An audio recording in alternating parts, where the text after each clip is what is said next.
Irani në prag të humnerës.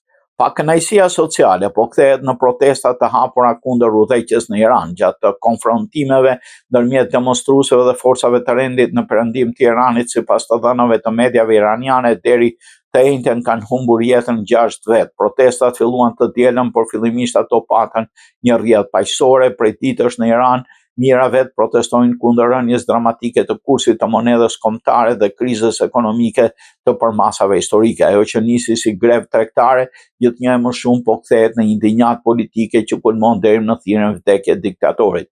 Prej kohësh protestat në Teheran janë parapër në qytete të tjera si Isfahan, Mashhad e mëtej.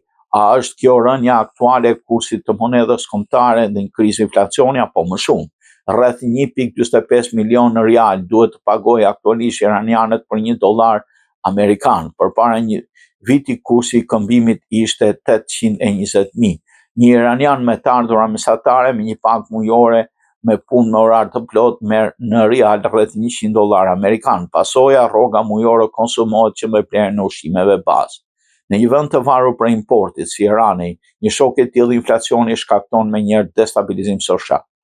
Avokatja të drejtave të njeriut, Gjysjunia nga Think Tank Atlantic Council, ndonse konsideron si shkas protestave zhvlerësimin e monedhës, mendon se nuk është ky thelbi i tyre.